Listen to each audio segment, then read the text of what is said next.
श्री नारद बड़े ही तपस्वी और ज्ञानी ऋषि हुए, जिनके ज्ञान और तप की माता पार्वती भी प्रशंसक थी।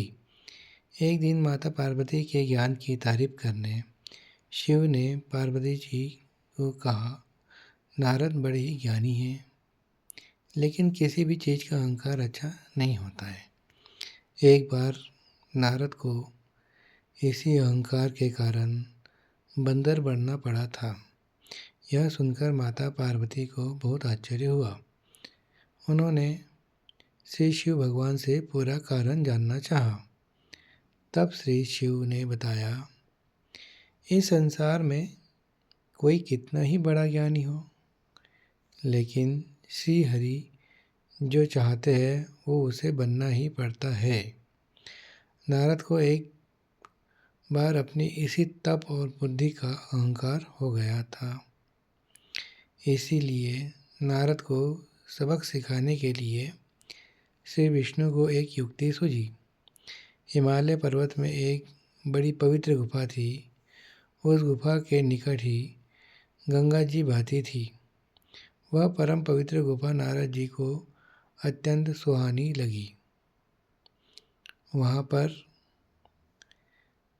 पर्वत, नदी और वन को देखकर उनके हृदय में श्री हरि विष्णु की भक्ति अत्यंत बलवती हो उठी और वे कहीं बैठकर तपस्या में लीन हो गए। नारद मुनि की इस तपस्या से देवराज इंद्र भयभीत हो गए कि कहीं देवर्षि नारद अपने तप के बल से उनका स्वर्ग नहीं छीन ले। इंद्र ने नारद की तपस्या भंग करने के लिए कामदेव को उनके पास भेज दिया। वहाँ पहुंचकर कामदेव ने अपनी माया से बसंत ऋतु को उत्पन्न कर दिया। पेड़ और पत्ते पर रंग बिरंगे फूल खिल गए, कोयलें कूकने लगी और भौरे गुंजार करने लगे। कामाग्नि को भड़काने वाली शीतल, मंद, सुगंध, सुहावनी हवा चलने लगी। रंभा आदि अप्सराएं नाचने लगी, किंतु कामदेव की किसी भी माया का नारद मुनि पर कुछ भी प्रभाव नहीं पड़ा। तब कामदेव को डर सताने लगा कि कहीं नारद मुझे शाप ना दे दे। इसलिए उन्होंने श्री नारद से क्षमा मांगी। नारद मुनि को थोड़ा भी क्रोध नहीं आया और उन्होंने कामदेव को क्षमा कर दिया। कामदेव वापस अपने लोक में चले गए। कामदेव के चले जाने पर नारद मुनि के मन में अहंकार हो गया कि मैंने कामदेव को जीत लिया। वहाँ से वे शिव जी के पास चले गए और उन्हें अपने कामदेव को हराने का हाल कह सुनाया। भगवान शिव समझ गए कि नारद को अहंकार हो गया है।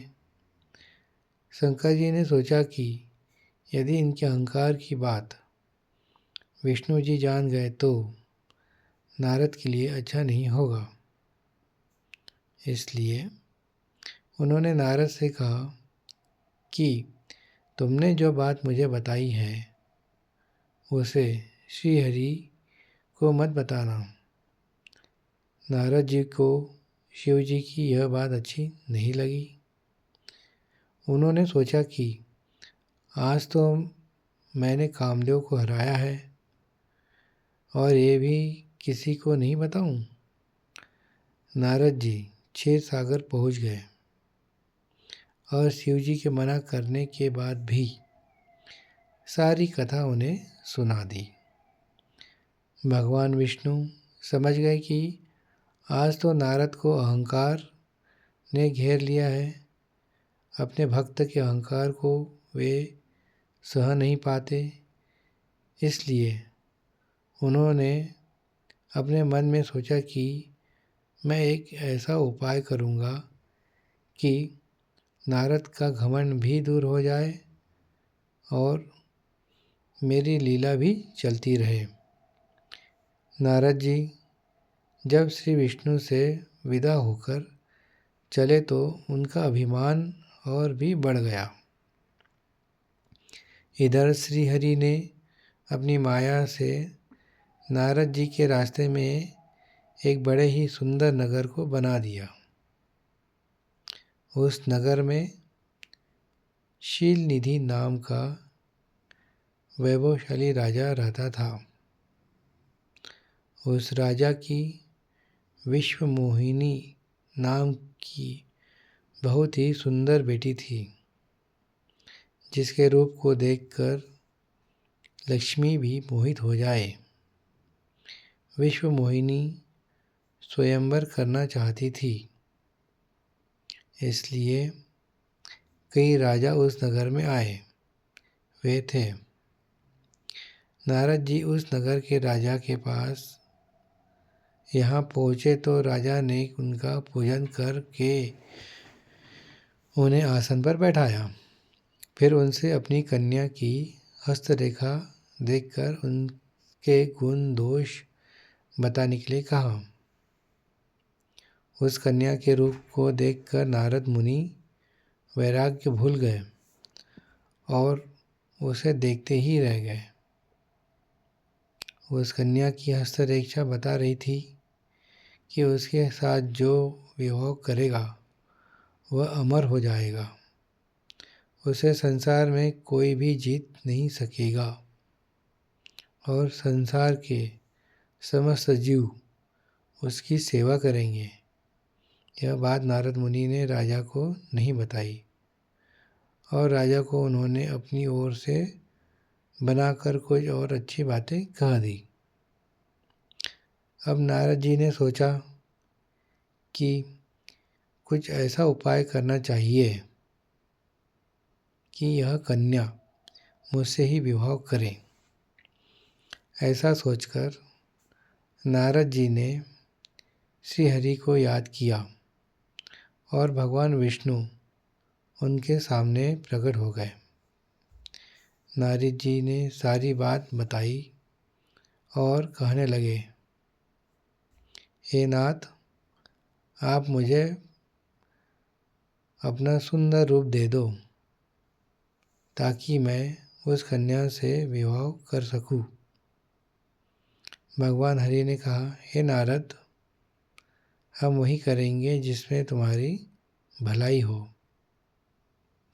यह सारी विष्णु जी की माया थी।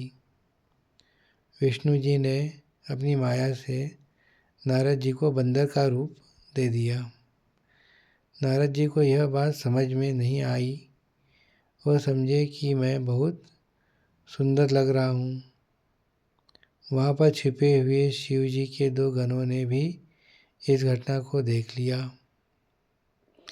ऋषिराज नारद तत्काल विश्वमोहिनी के स्वयंवर में पहुँच गए और साथ ही शिव जी के वे दोनों गण भी ब्राह्मण का रूप बनाकर वहाँ पहुँच गए। वे दोनों गण नारद जी को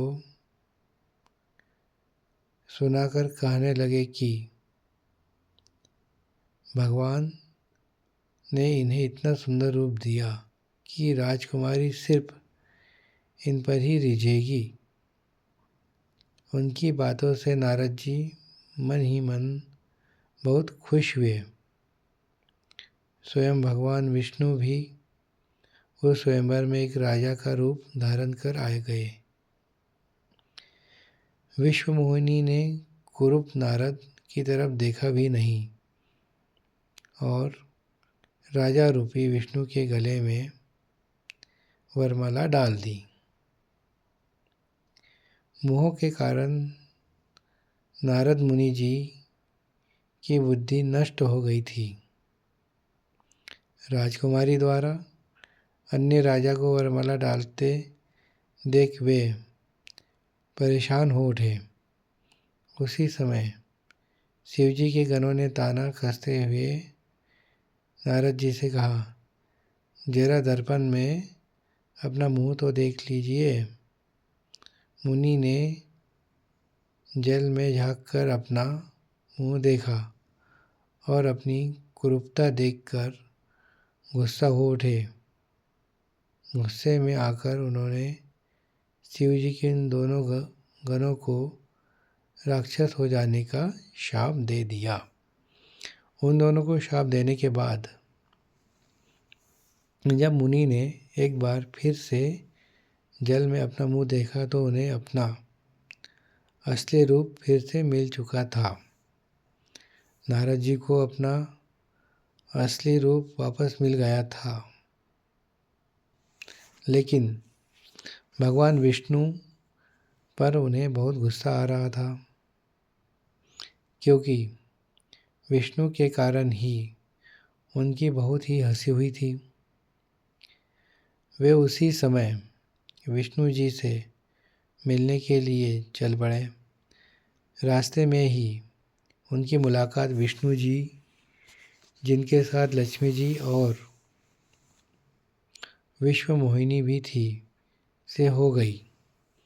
उन्हें देखते ही नारद जी ने कहा, आप दूसरों की खुशियाँ देख नहीं सकते? आपके भीतर तो ईर्ष्या और कपट ही भरा है। समुद्र मंथन के समय आपने श्री शिव को बावला बनाकर विष और राक्षसों को मदिरा पिला दिया और स्वयं लक्ष्मी जी और कौस्तुभ मणि को ले लिया।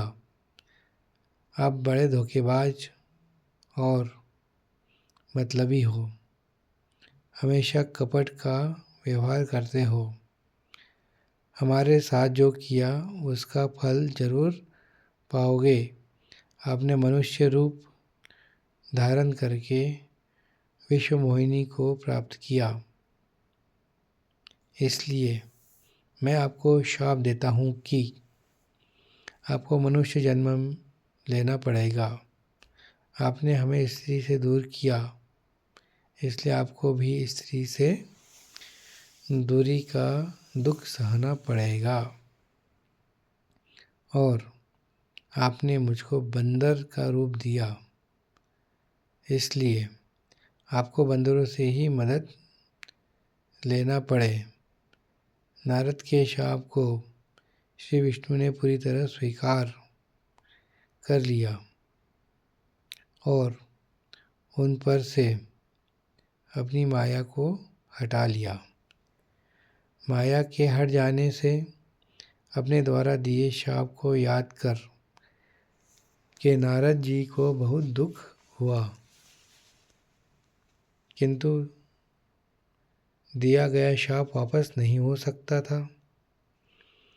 इसलिए श्री विष्णु को श्री राम के रूप में मनुष्य बनकर अवतरित होना पड़ा। शिव जी के उन दोनों गणों ने जब देखा कि नारद अब माया से मुक्त हो चुके हैं, तो उन्होंने नारद जी के पास आकर और उनके चरणों में गिरकर कहा, हे मुनिराज, हम दोनों शिव जी के गण हैं। हमने बहुत बड़ा अपराध किया है, जिसके कारण हमें आपसे शाप मिल चुका है।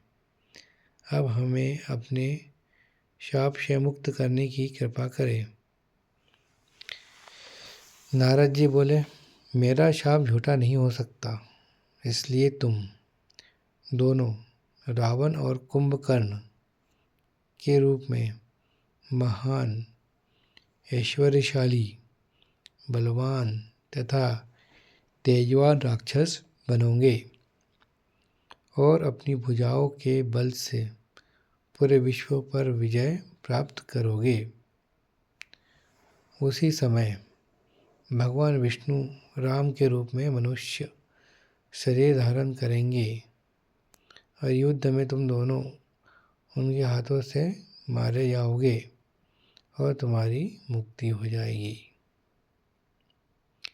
इस तरह श्री नारद मुनि जी की कथा थी, जिसमें उनको बंदर क्यों बनना पड़ा यह बताया गया। जय श्री राम।